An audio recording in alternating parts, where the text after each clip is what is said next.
Hello and welcome back to the podcast, and a warm welcome to all of the Ayurveda and Women's Health Sisterhood members inside our Facebook group. And if you're not in there, get in there. You're so welcome to join us in there. Today we are having an awesome chat all about how you can make your life easier with menstrual cycle awareness. And joining me to chat about this very important topic today is Briana Viegas. And she is a wonderful cycle thinking coach and host to the Hormone Rants podcast, who is on a mission to bring the conversation around periods out of the menstrual health niche into our everyday lives. The menstrual cycle and female hormones affect so much more than fertility and periods. So whether you're an entrepreneur, climbing the corporate ladder, running a household, or all of the above, when you align your to-do list or lists with your cycle, everything gets easier. Since her premenstrual dysphoric disorder, PMDD diagnosis in 2016, Briana has experienced the transformation that is possible when you work with your cycle. Briana helps her clients ditch the pressure to be the same every day and to give themselves permission to live cyclically in a society that wasn't built for it. Well said, Briana. Welcome to the podcast. Oh, thanks for having me. I'm excited to be here. I'm so excited to have you here. And as you know, I've also been on Briana's podcast, and this is one of my favorite topics to chat about. So I'm really excited to dive into this today. But before we do, I always start with my rapid inspiration questions. So could you please inspire us with what your superpower is? Such a good question. I would say my superpower is intentionality, because I think there's so much there's just so much information coming at us all the time. There's so many things we can do. There's so many things that come across as things we should do, and really kind of grounding in that intention of what I'm actually available for right now, what I'm going to focus on right now can help just bring so much more lightness into the process. So true and so important. I'm always educating my clients on the term pratyahara, which means with like drawing the senses inwards, because our modern world is always making us overstimulated by drawing our senses over here, like you said, information, grabbing it from that person, doing all the things, and we forget to really bring the senses inwards so we can, that is a precursor to dis-ease in the mind and the body. So I love that, doing things intentionally. We need to do more of that. I know I need to work on that for sure. And what is your favorite quote or mantra? My current favorite mantra is that I can always pause.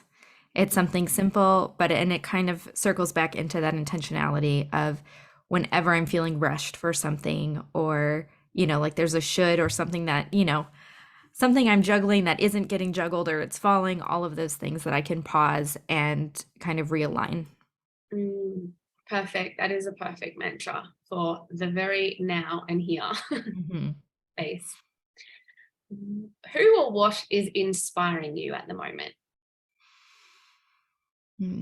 I have a close friend who has just been inspiring me a lot in her business journey and just stepping into more of who she is. She is a bilingual high performance coach, and she's just recently been stepping more into using Spanish and Instagram and in different places, and it's just you're seeing more of her full self showing up, and that inspires me to also step more into who I am, in this space and in that visibility aspect.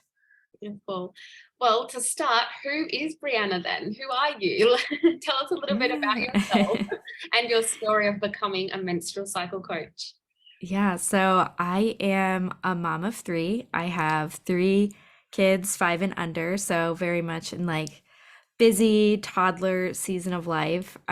We have kind of a non-traditional life. Both my husband and I are self-employed.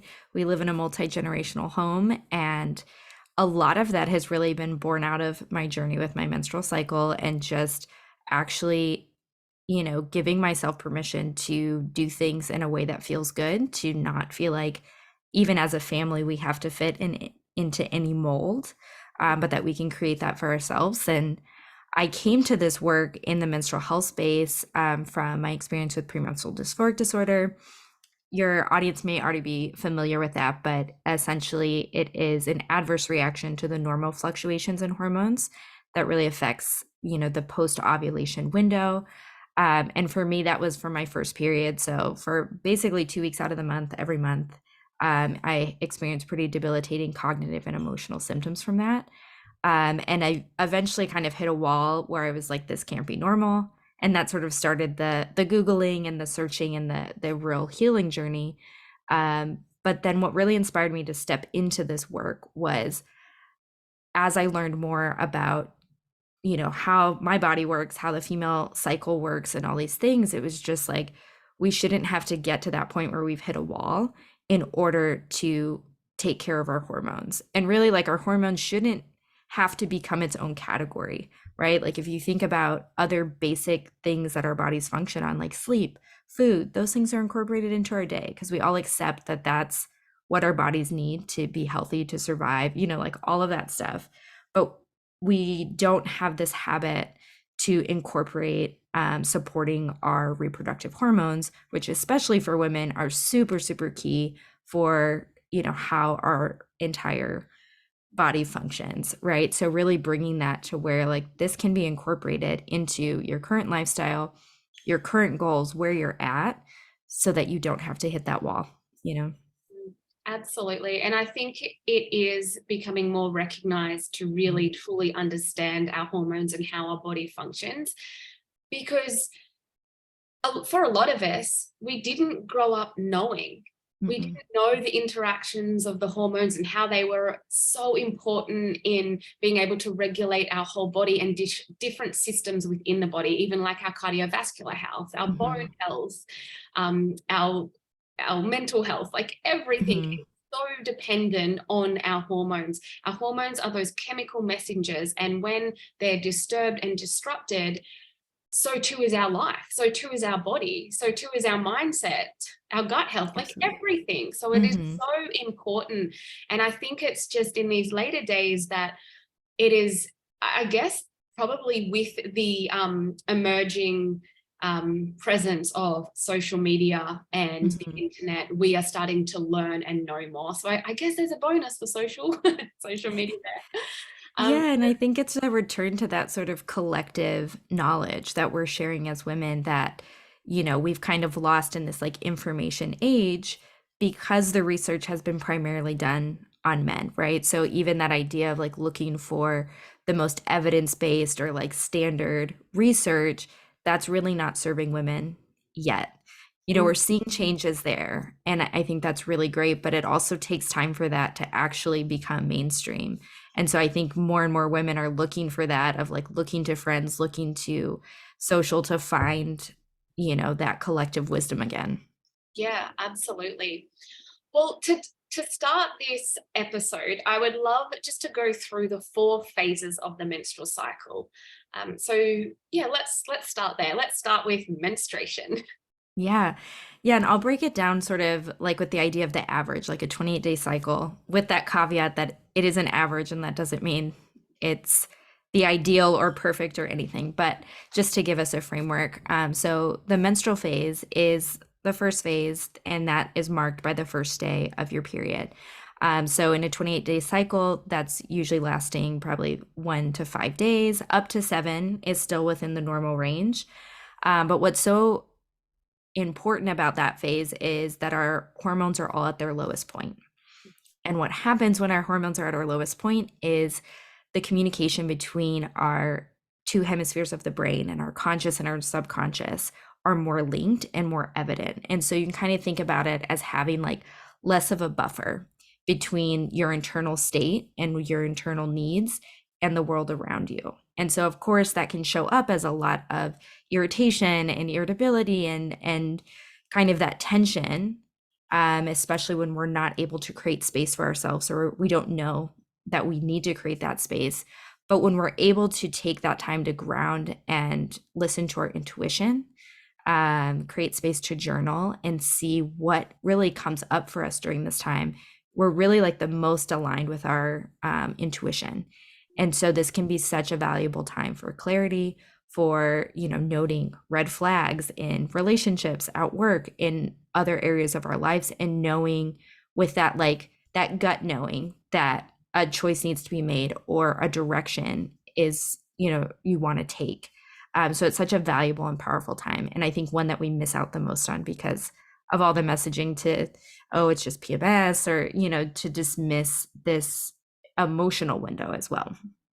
Absolutely. Even from an Ayurvedic perspective, this is like the time when you are in more of a balanced state that you are deeply intuitive, go within and to really deeply connect. It's also governed by the Vata dosha, because the Vata dosha governs that downward apana vayu, that downward movement of bleed. And so they see it as a very important aspect of our cycle, because it's actually quite cleansing. So the menstrual blood cleanses the uterus and cleanses the body as it moves out. So that is, just from like the Ayurvedic perspective. I did a whole podcast episode, I think it's episode 95, about the doshas and the menstrual cycle and how they interact. Because when we don't have that monthly bleed, that monthly cleanse, we can have more trapped pitta dosha, so more trapped heat, more trapped irritability that goes on. And we can see this sometimes with women who are on the contraceptive pill and they miss that little breakthrough bleed, even though it's not a true period because they haven't ovulated. But just that bleeding sensation for the body is very cleansing from that holistic health point of view.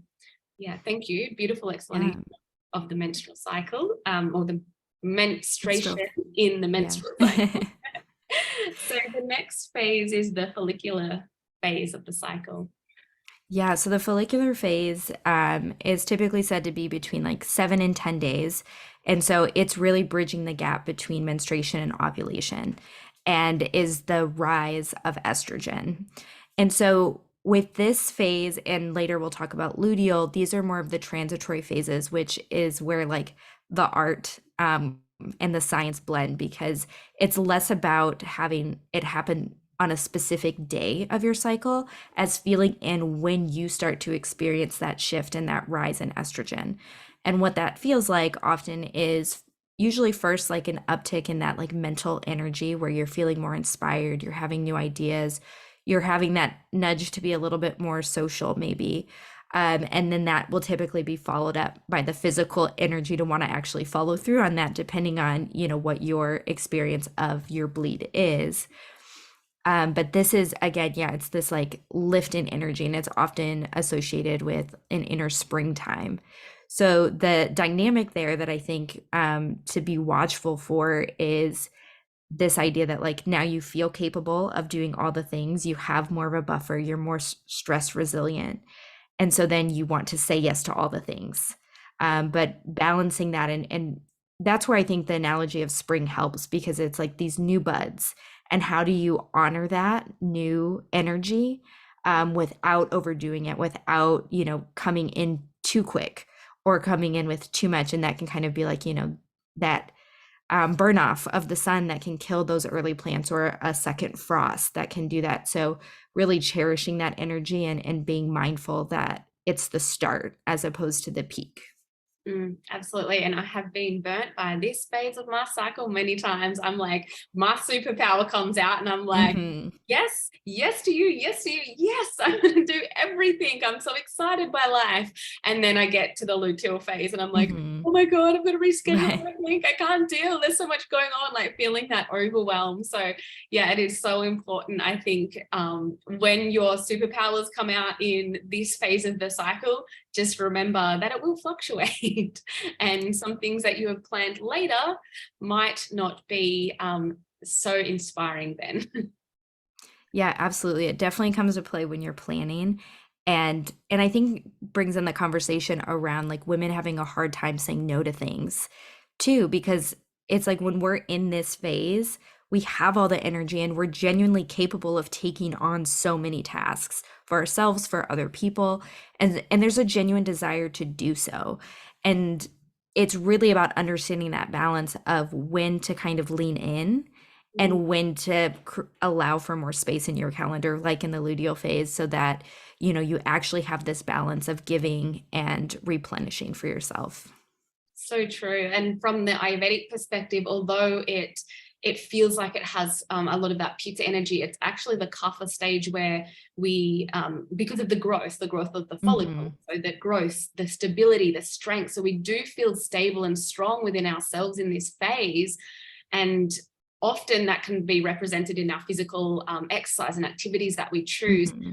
And having that kapha component, like you mentioned, wanting to do things for people because it gives you energy, it gives you joy, but there's a fine line between burning yourself out doing that in this phase of your cycle. And I think that is so beautiful about being cycle aware, because you start to know, like I said, has happened to me many times, like, oh, Mm-hmm. hang on, I know what phase I'm in here. This is why I'm like signing up for all these things and getting super excited. But really, what's the rest of my month going to look like? And I think when we can start to tune in to where we are exactly in our cycle, we can really start to plan out or even notice our patterns of behavior and Mm-hmm. what that might look like later on.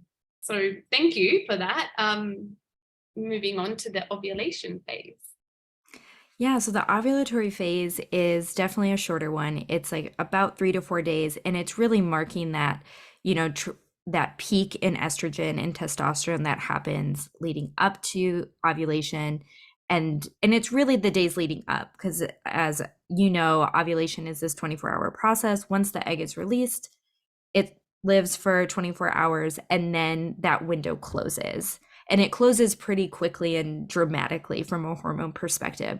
So it's really capturing these days leading up to it. And ovulation is sort of this opposite anchor to menstruation, where we also have these physical, visible signs through changes in cervical fluid that mark that in our body, and where you can see that, like, okay, I've landed in this phase.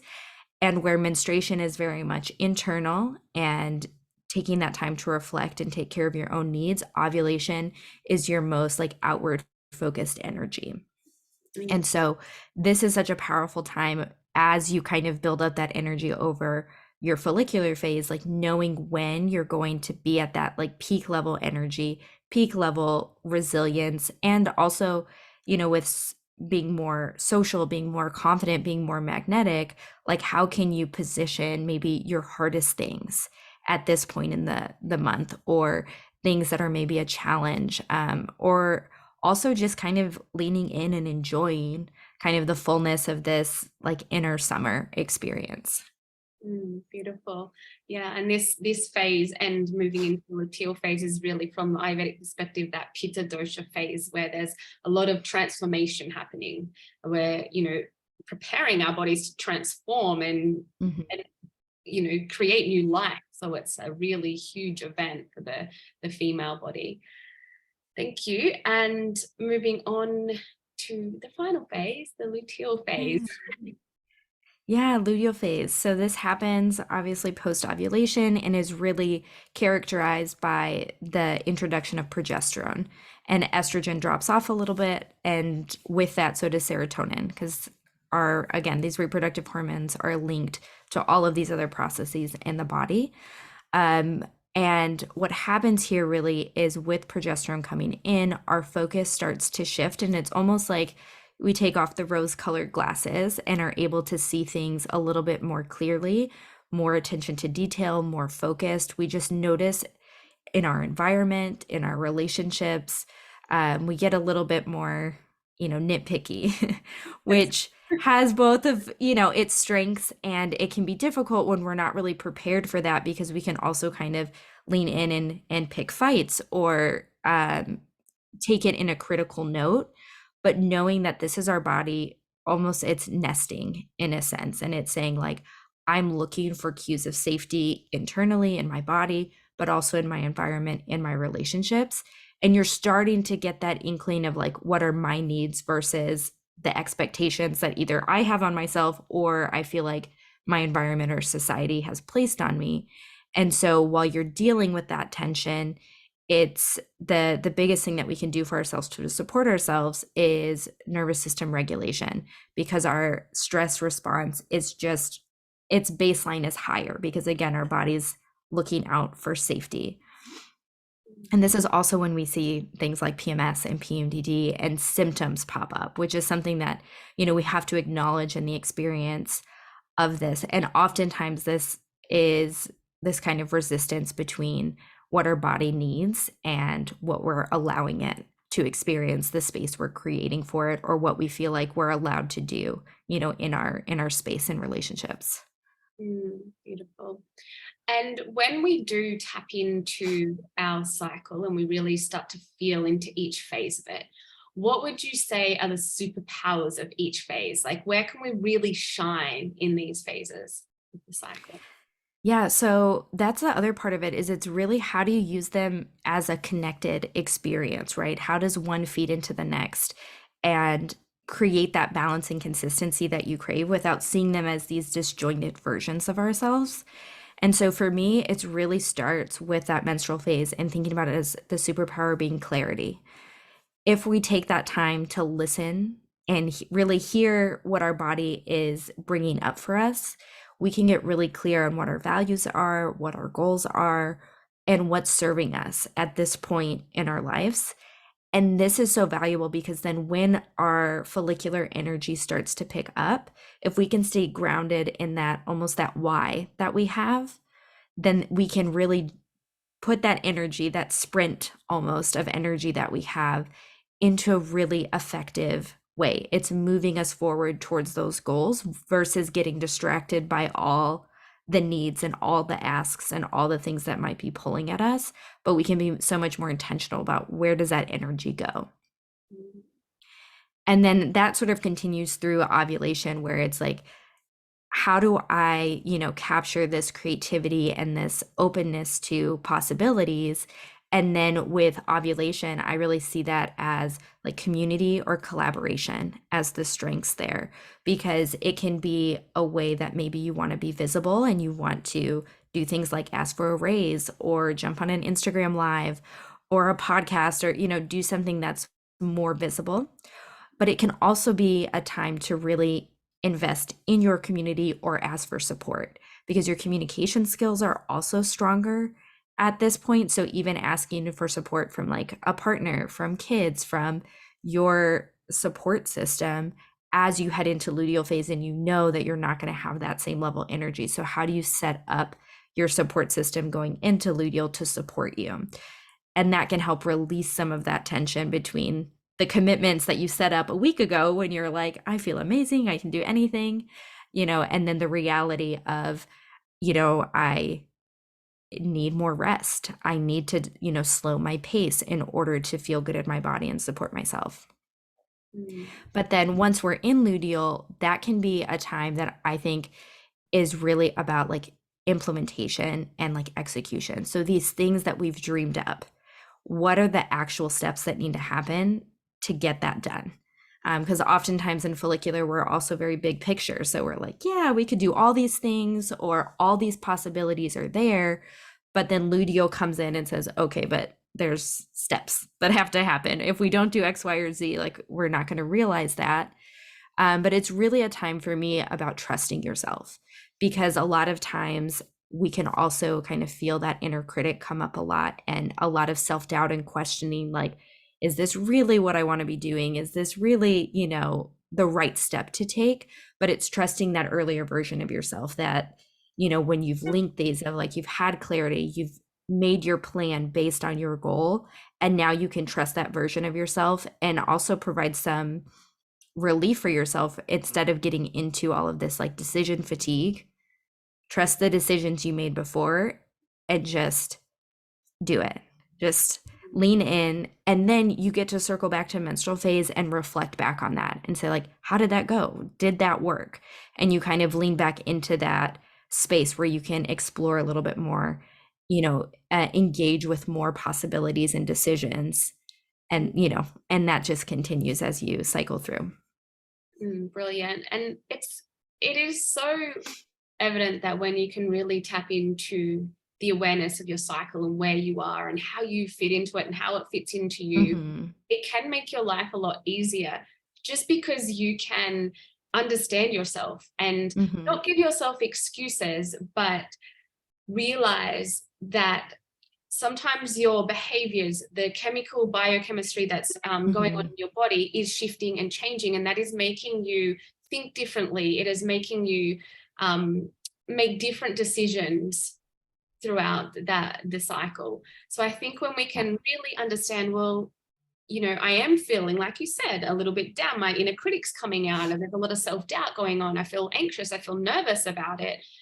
It's not you as a person. It's not your personality. It's not there's Mhm. anything wrong with you. There's chemical shifts going on in your body Mhm. that are making it a little bit more difficult for you to make those decisions or to see clearly of who you really are.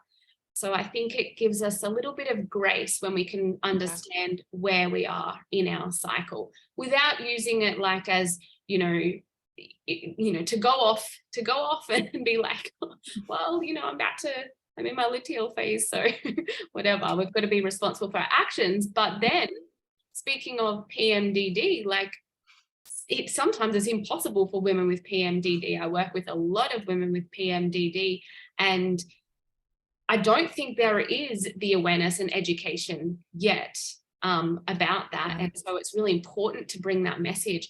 As you mentioned at the start, it is a Mhm. true sensitivity to the fluctuations in hormones. So it's not necessarily a hormonal imbalance, what a lot Mhm. of people believe it to be. It is a Right. true sensitivity. And with that true sensitivity, there's a lot of reactions in the Mhm. central nervous system, in the mind, in the body, that happen almost before we're aware of it happening. So Yeah. I would love to talk a little bit more about your experience with Mhm. PMDD and some strategies that have helped you, because a lot of my audience are either learning about PMDD or are sufferers of PMDD. Mhm. Yeah, it's such an important conversation because again, it is this element of like it's not because my hormones are out of balance, like is this me? Like there's so much that happens there. And what I found with my experience and with the women that I've worked with who have PMDD is what's at the core of that is so much is like resistance to how we are and what we experience. Because I like at this point, sometimes I even feel uncomfortable saying I have PMDD because my experience has changed so dramatically. But the part that I still recognize is that I'm always going to be more sensitive to these phases of my cycle than the average person. I know, like, almost to the day when luteal hits for me. Like, I wake up and it's just a little bit different. But working with my cycle and like understanding one that that was normal because for a long time my idea of what I was supposed to be was like my brothers, my husband, like these people they wake up at the same time every day. They look exactly the same from day to day. And so that was sort of my standard of like, this is how far the gap is from what I'm experienced to what I should be. And then when I realized or learned about the cyclical components, I was like, the gap is so much smaller, which already was so much more hopeful of like, yes, my experience of luteal is more extreme, but it's still within the spectrum of this cyclical experience. And so for me, it started out where I started to actually notice the changes is when I first just like allowed PMDD to exist Mhm. and to start to be okay with that. And it's hard when, everyone around you and society and everything is pushing you to do more and be more. And so to actually, accept that this is my capacity right now. This is what I can do. This is what I'm available for. That because before I also tried tons of things like diets and like cold turkey, cutting out gluten, dairy, like all the things that are supposed to be good for you and supposed to help your hormones. But I realized that I was doing a lot of those things, almost punishing my body for being the way that it was.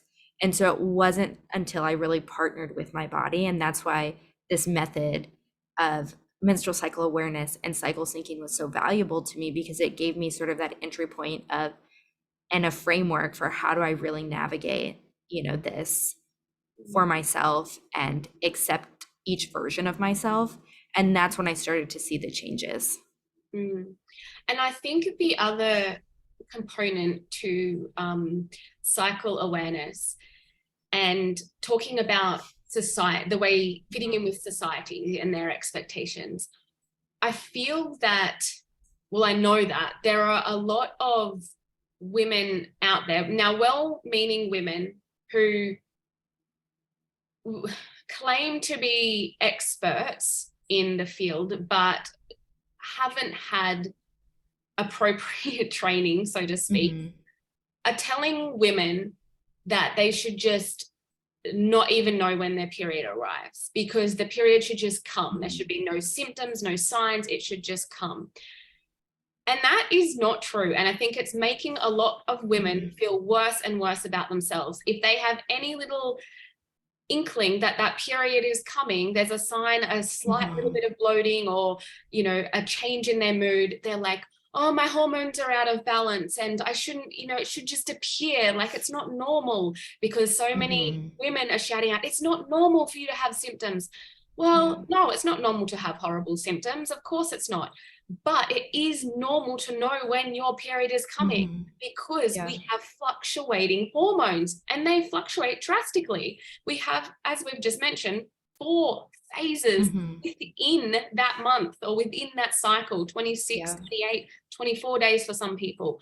We have 4 different cycles, hormones playing out at different paces, Yeah, so absolutely. we are going to shift. Our hormones shift, it shifts our mental capacity, like we spoke about each stage, our physical capacity. We do shift, and that is normal. It's not normal to be in a lot of pain, to experience horrible symptoms, but it is normal to have shifts throughout the cycle, because we are women and we are hormonal and we are cyclical. So I get really passionate about this because I've had clients getting really upset, thinking that there's something absolutely wrong with them because their cycle was 30 days and they felt hungrier in the luteal phase and they felt a little bit more sensitive, and they don't know why, because everyone's saying like it should just sneak up on you. And I'm like, I'm going to call BS on that. It's not true. And if you were that body aware that you can tell me that you've got all of these symptoms happening in this phase, then you're on point. You're amazing, because that's, you should know that. You should understand that. And we have different calorie requirements depending on what phase of the cycle we're in as well. So our hormones shouldn't just, our period shouldn't just sneak up on us. We should understand where we are in this cycle and really know that and really embrace that. And as you mentioned with your PMDD experiences, when you become one with that, when you really understood that. And I'm not saying that we should suffer any of these, horrendous symptoms. As I mentioned, I work with women with PMDD, and we go through a whole methodology, which is treating all aspects of the physical health. It is empowering belief shifts, because there's a lot of, limiting belief and core belief work that we need to do, creating more impact through connecting to deeper connections and purpose. There's so much inner work that needs to be done with PMDD. It's not just because it's not a hormonal imbalance, right? There's other aspects. So I'd love to know from your experience, how does understanding your cycle and cycle syncing really help with inner healing? Yeah, so for me, it was like the core piece of it, because again, having PMDD, a lot of my beliefs were very much tied to like ways that my body was broken, ways that there was something wrong with me, and really this disassociation where it was like me, this version, and kind of being in my head versus my body, and going through this process of getting to know myself, and like you said, it's not about what's the average cycle or because there's no perfect cycle. Even when I've had cycles where my period did sneak up on me from like a symptom perspective, I was like, oh, I haven't had any cramps or anything, like I got to look at my app to see what day it's coming. Like I've also had times where I'm like, okay, it's coming, and that is this reflection back on what's happening in my life, because our menstrual cycles are a vital sign, and that's both at a physical level, where it can give us insight into how well our physical health is doing, but it also reflects back to us our emotional state and where we're at in our healing, and what is standing out to us as the step that we're ready to take. And as we sit through each of these phases, especially now when there's so much like self-help and self-development kind of, I don't know, culture, I guess, that we have, there can be all these things that we're supposed to be working on and supposed to be fixing, but being really present with myself in each of these phases has made it super clear, like, what is my body actually ready to take on? What am I actually ready to address and heal at this moment? Because there's times where something will come up and I'm just like, not ready to deal with it. But I know that if that's meaningful and a meaningful change that I need to make, it will continue to come up. And especially in that menstrual phase, month after month. And it's really about letting it be an embodied process. Once it gets loud enough, you'll know and you'll be ready to take those steps.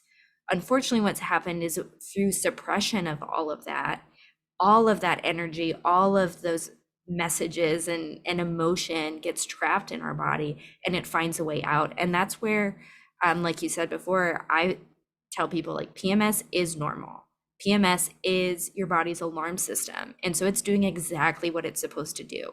It's going to get louder and louder until you address the underlying root causes, whether that be physical and like eating enough food, making sure you have nutrient dense food, adjusting your workouts so that you're resting when you need it, or it's on that emotional level, like you've been in a job or a relationship or, a situation that hasn't been serving you, and that will continue to get louder and louder until you hear it. And the beauty of really leaning into this process is that you start to learn the messages and the language of your body, where you start to notice those messages with more and more subtle signals. And that's where you can experience this relief, where it's not extreme cramps every month, it's not extreme mood swings, but as you're sensitive to those things, your body will start to release that need for that loud alarm system, because it feels safe, it feels connected, it knows that you're doing everything that you can do to protect it, really. Absolutely. And if you are doing all of the wonderful things and your cycle is beautiful, it's coming on time, there's really minimal symptoms, like you said before, you had to check like what day you are on the cycle because you're not sure if it's going to come or not. That is optimal. Like, that is amazing, and that is beautiful. There's still different ways that we can tune into our body to see whereabouts we are in the cycle, and that would be also tracking the cervical mucus as well, because we know that gets thicker around ovulation, and we can really tap into our body's system in that way. And like you said, just our energy shifts might give us a clue of where we are. So I think it is really, if you're not already, like, it's really important to start tracking your cycle and your symptoms, so you can start to know what feels really good for you. And when you know that your menstrual cycle is really optimal, and what doesn't feel optimal to you, like what signs and symptoms come up in those months that maybe you are experiencing more stress than normal, because our stress hormones have such a big impact on our sex hormones, and that will shift and change your cycle a lot. And I think sometimes that is the hardest thing to manage. Women can be eating all of the right things, taking all of the right supplements, meditating, doing all the things, but in the other 20 hours, if they're really stressed to the max, if they're overloading themselves, overwhelming themselves, then we are going to have altered cycle health. I mean, cortisol fights for our progesterone receptors, right? And and it's always the bossy one, so it's always going to win. And therefore it lowers our progesterone, and all of these things happen when our stress hormones take over. So it can be one of the hardest things to manage because it means a lot of lifestyle changes, a lot of mindset shifts, and a lot of deep inner work. But it is one of the most powerful things to be able to manage and have a really optimal, beautiful cycle. And I think something super powerful in that is this process of accepting your body's experience, believing your body.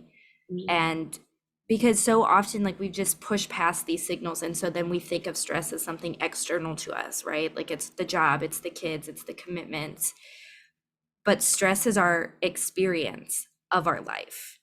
But if we're not believing our body, if we're not believing that this counts as stress, even though our breath is shallow, our, body is tense, like, all of those signs are there, we're ignoring those. So that's another way we're like getting in tune with your body and your menstrual cycle and starting to recognize, what does stress feel like in your body? It doesn't matter how on paper, like, calm your day looks. If you're in an activated state, if you're in fight or flight from whatever trigger that it is, you're not in a calm state, right? Like, you're experiencing that stress. But again, it comes back to learning how to be embodied. And that's, I have found that menstrual cycle awareness is a really helpful way to start to connect those dots of, what does it feel like in my body to be in this phase, to be in this state. Absolutely. And I think for so many of us in the modern world, we're in that constant state of, low grade stress that it has become normal. So for some women, like, breathing shallow, they're not even aware they're breathing shallow because that is just normal for them. And I think that's the beauty of really starting to learn about yourself, having that deeper connection to self. And this is what Ayurveda does so beautifully. It's all about having that deeper connection and self-awareness, because when we truly do, we can understand when we are in an imbalanced state. And then the more we learn and the more we embody, as you mentioned, we can start to work out, well, what if that's an imbalanced state, what brings us back into balance? Like, how can we shift things to make ourselves feel more whole? So I think it is, so beautiful, the work that you're doing and sharing the wisdom of women's health and our cycle, because it is so imperative for women to really understand it. And from a young age, it's so important. I think one more thing I would love to ask you is, how does understanding your cycle help you when you do have to engage with the medical system? How did you find that for yourself or for your clients? Yeah, I find it so very valuable, because so often we step into conversations with medical professionals and we, talk about symptoms, and it's usually, right, like fatigue and, just things that are so ambiguous, or it's like, it could be because of a million different things. And we've put medical professionals in this like expert position, which they are in terms of medicine, they are in terms of diagnosis, but they aren't experts of your body. And when you're coming in without any knowledge of your own body, or without the receipts, essentially, then the best they can do is give you average and generalized help. But I find this especially, like, as women, we do have a more complex hormonal system. And so we do need more personalized medicine and lifestyle, and, just the way that we negotiate that process. And so I think of it a lot of, if you were going to go get your taxes done or have some financial process, like, you would come in and you would bring your box of receipts or all of your financials and say, okay, here's everything you need in order to do your job, in order to use the expertise you have. And what tracking your cycle and getting really familiar with this, you get to come in and say, look, this is my pattern. Here's all the receipts of what my experience is. And I know what I'm experiencing is not normal. So then when you get test results that come back and say, like, well, you fall within the range, it's like, but this isn't normal for me. This is exactly when I noticed this shift. And that then allows you to have a much more informed conversation. And it puts you in a more empowered place too, to negotiate, is this medical professional the right one for me? Are they engaging with this conversation? Or are they engaging with the data that I'm bringing? And then it allows you to choose, who you're working with. And it gives them so much more to actually work with and weed out some of the more, band-aid type solutions when you come in with generic symptoms, Yeah, perfectly said. Thank you so much for sharing. Yeah. And just one more question. What's your favorite tracking app? Do you use a tracking app for your cycle? Yeah, so the one that I like the most, it's called the Agenda Period app. It's a newer app, so it has some little things to it that it's just still working out kinks and everything, but it's really designed to be a full cycle tracker and not just a period tracker. So instead of the emphasis being on your period and symptoms, it's actually has information within it on each phase of the cycle. And one of my favorite features about it is that you can connect it to Google Calendar. And so it will actually output like an event that's the phase and layer it on your calendar. And it's such a powerful way to bring this into your everyday life and start to make those connections of like, oh, that felt like a really long day, even though it was maybe a normal day, and connect that to like, oh, I was in luteal, or I was the 2 days before my period, and that's why it felt harder. And so you can start making those connections. That's really cool. What did you say it was called? The Agenda Period. Gender period. Yeah. Okay, And I can send you a link. I do have an affiliate link. I can send that and share. I also have a guide, a free guide that I'd love to share with your listeners. That's really designed. I call it a cycle mapping guide. So it talks a little bit about tracking, but it's really designed to like, how do you get to know your own cycle, as opposed to trying to, map these like average generalizations of the phases to your life, but it's really starting from that embodied place of what does it feel like for me to be in menstrual, to be in follicular. And then from that place, you get to make those informed decisions of where do I want to make tweaks, or what does that look like? Wonderful. Thank you. That's awesome.